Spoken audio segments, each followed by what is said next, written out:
Hey, what's up everyone? Welcome back here. Follow Bigfoot, where our channel's motive is to motivate.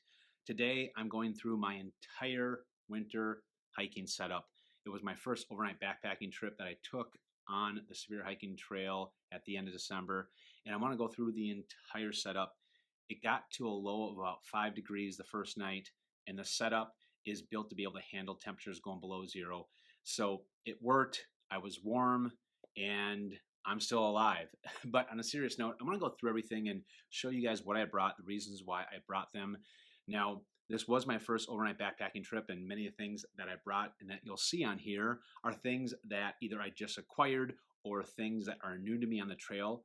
Being in the middle of winter and seeing temperatures down that low, there are a couple of things that I ended up bringing back that I'm not going to be able to show you, but I'll talk about them and leave links and details as to what they were and why I brought them back. But anyway, want to go through the entire setup. Hope you enjoy. All right, before I get started, I actually wanted to do a weigh-in of my base weight. That includes my snowshoes, which I wore almost the entire time, with the exception about the first 5 hours of the trip. So with everything micro spikes included as well, my base weight is going to come in here at 23.1 pounds. So as you can see, 23.1 pounds. My snowshoes weigh just over 3 pounds, so I'm actually sitting at a base weight below 20 pounds. All right, so this is my entire setup here. I will start from the right and talk about the clothing, the footwear, make my way to the left. These are the Keen waterproof Summit Country winter boots. Love these boots. I've been wearing them for about 2 years. They work great with snowshoes, and actually that's why I bought them. I got recommendations from REI that these are really comfortable with the bindings that go around the toe box and the top of the boot and will not constrict your foot like some of the other winter boots. So that's my footwear choice, and that's what I've been wearing. I got the Kahtoola MICROspikes. I brought these and used these the first day, and really pretty much any time that I was not using my snowshoes, I was using the Kahtoola MICROspikes. Now this is the Knockout Doors carbon and cork trekking poles, which I'll be doing a review on them very shortly. MSR Revo Explore snow shoes. I brought these because I really like the comfortability of them. The bindings are really easy to be able to strap yourself in. They have a medium setting and a large setting over here. I don't know if I can see it very well. So you can adjust them if you have smaller feet or bigger feet. I have bigger feet or wider feet rather, so I was on the larger setting. Clothing, will start off with what I wore on the top of my head, and then gloves and so on and so forth. So this is my Smartwool Balaclava that I brought, just your standard balaclava, Zpacks Micro-Fleece top. Gloves, I brought 3 different types of gloves.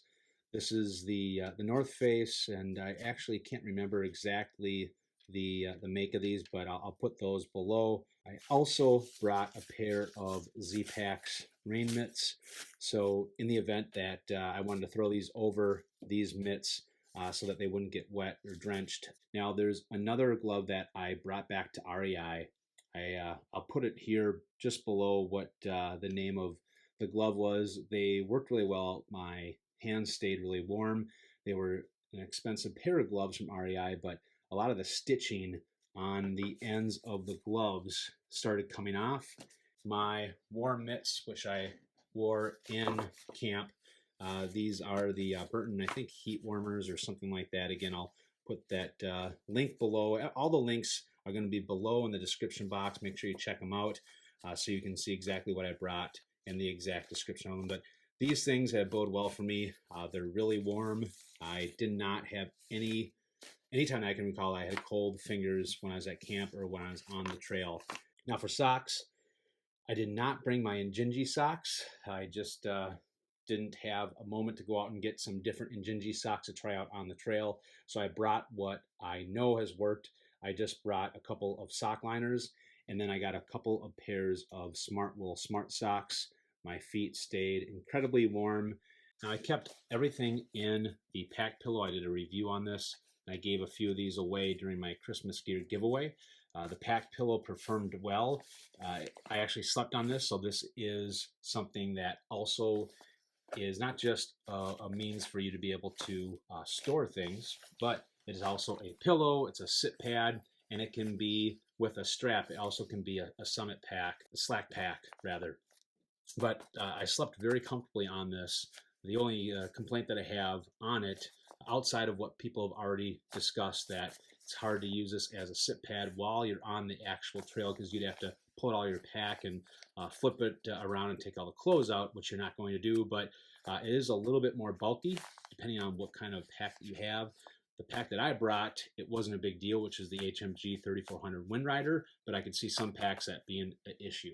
I brought a pair of Patagonia long hiking pants. I can't recall again what the name of these are. I brought this specific hiking pant because it is able to shield the snow very well. It's not going to stick to my body, and although there are parts of it that got a little bit wet, this was typically my outer shell that I used during my snowshoeing and hiking while I was on the Spirit Hiking Trail.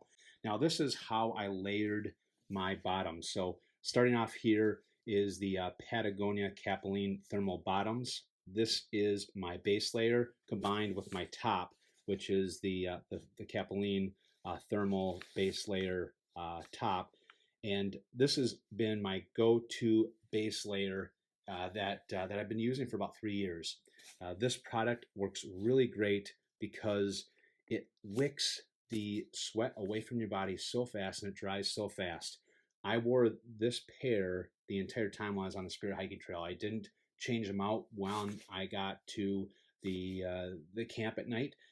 After about an hour, I was able to just dry these things out just because of my body heat, and I stopped hiking, so they did not continue to get wet, and they were dry before the time I got in camp. And then the next layer that I put on while I was hiking, depending on how cold it was, is just a pair of REI fleece bottoms and an REI fleece top. Now, I actually didn't use the fleece bottoms until I actually got into camp. While I was actually hiking, all I needed was the Patagonia the Patagonia Capilene bottoms with my hiking pants. I did use this during the day, both days. So I had my Capilene Capilene top first, and then I layered it with my REI fleece top. And then for camp, or if it was extremely cold while I was hiking, which I never had to do, these are the Woolies 2, I believe, by, I'll show you here, Ibex, Woolies 2. And these are extremely warm. What I did is when I got into camp, I would throw these above my Patagonia base layers, both of them. And then on top of those, I would put my fleece. These kept me extremely warm, and I only wore those in camp. And I got a couple of my go-to boxer briefs, the Exofficio boxer briefs. My hard shell that I wore on the trail is the Patagonia Super Alpine jacket. I've had this for about 2 or 3 years. It is a little expensive. I got it on sale. I think I got about $200 off Camp Saver or one of the websites, but I waited until it was on sale. Normally it's like a $550 jacket, but it's a Gore-Tex jacket.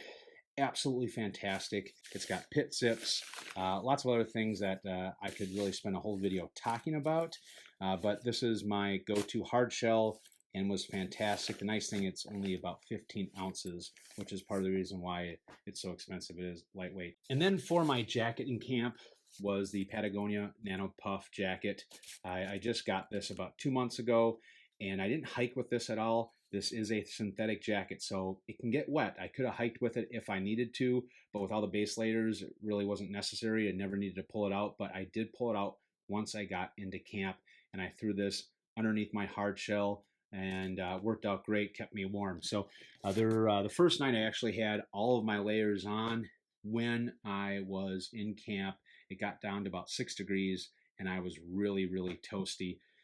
There was one time where I actually had to take one of the layers off, but that is my entire clothing setup. Now, my sleeping bag of choice was the Nemo Sonic 0 Degree.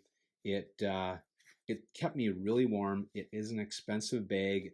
I actually bought this back in early 2016 when I used a lot of my dividend, I had like a $400 dividend from REI, and I put towards this sleeping bag because I wanted to get a nice warm sleeping bag, and worked out really good. I've only used it about 4 or 5 times. There are lots of different options that you have for sleeping bags. And the reason why I went with this one is because I had that big dividend, and it was the best warm sleeping bag that fit what I thought my needs were at REI, since I had to spend the money there anyway. And what I used to keep it in a stuff sack is I actually used the pump sack that the Neo Air Xtherm, which is my pad that I chose to bring with me, the Neo Air Xtherm, which is extremely, extremely warm. It's got a R value of over 5. It's like 5.6 or something like that. And it does not weigh too much more than the Neo Air X-Lite. Anyway, it comes with a pump sack with it, and I used the pump sack to throw in my sleeping bag. Now, when I was actually in camp, what I did when I slept that first night, my boots were pretty wet from hiking, walking, and I didn't want them to freeze. So what I did is I threw both of my boots inside of the Neo Air pump sack inside of my sleeping bag when I slept, and it kept it nice and warm. My boots did not freeze. Then at morning, I just used my bandana to wipe off a little moisture inside from the boots. Now, I did bring my Duplex tent for my tent of choice. You guys know how much I love my Duplex tent. For many, many, many, many reasons. I've done reviews on this thing. Now, for the tent stakes, I brought 4 of the tent stakes that I got off of Zpacks website. This is their V stake. And then I brought 4 MSR Blizzard stakes. And this is the first time I actually ever used the Blizzard stakes. These are probably more for Alpine style. I wanted to try them out, and both of them worked out pretty well. I didn't have as much snow where these were probably as necessary. I probably could have just brought all of the V stakes instead of the extra weight for the 4 of the Blizzard stakes, but I didn't want to take any chances when I actually pitched my tent. When we get some more snow up here, I'll show you guys how I pitch the Duplex, because it obviously is different in the winter because the ground is frozen shut. Hyperlite Mountain Gear 3400 Windrider. I actually was going to take a new Zpacks pack. I bought the Arc Haul and did not get it in time for my hike. So I brought this, and it did the job. It did what I needed it to do and was pretty comfortable. Then I brought the Therm-a-rest Zlite. I use this underneath my sleeping bag just for some extra insulation. And I also use this to sit on and throw things on while I was hiking. The Z seat doesn't really do any justice in the middle of winter. It's just not big enough. So I brought this and worked out great. I wouldn't change it. All right, getting to some other odds and ends things. Electronic wise, I brought a tripod for my phone. I brought my phone that I am recording this with to do my vlog, which is the iPhone 7 Plus. A couple of cords, iPhone, micro USB, and then I brought an Anchor brick. It's the 20,100 milliamp. I did bring a map, which ended up not being really useful. The paper version, I did take pictures of this, so I used it on my phone for basically electronic version, but this got a little wet and stuck together and was kind of useless. Now, I did bring Aquamira. I never had to use it. The knife I brought was the SOG Ultralight knife.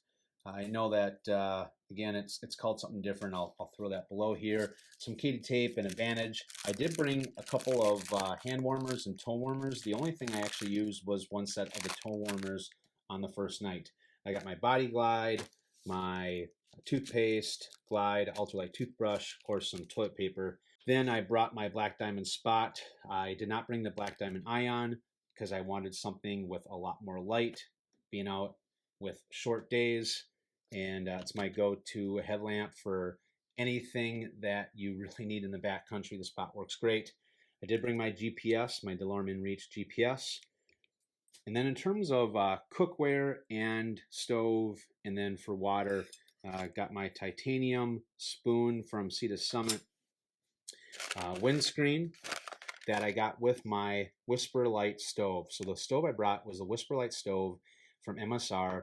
I've been told it's probably one of the most reliable stoves that you can have. And when you're out in the backcountry during the middle of winter that you rely on, you have to melt snow in order to get water. You have to have a stove that you can rely on. And the fuel canister I went with is the MSR fuel canister. It's 20 ounce. And I put a sock over it so that when I needed to release pressure, if you're familiar with the Whisper Light, I could do it with the sock over it so that there's not fuel that's getting all over the place. And if there was some sort of leak, which I didn't have, makes it for easy cleanup. Now for the pot, I brought a Snow Peak titanium. I think it's the 1500. I'll have to just fact check that.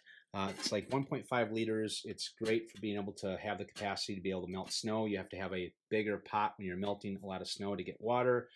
2 forms of fire, matches, and a lighter. Now this is a water bottle parka. This basically keeps your water from freezing when you put it and keep it inside of there. So I would leave the morning with pretty hot water after boiling and melting my snow.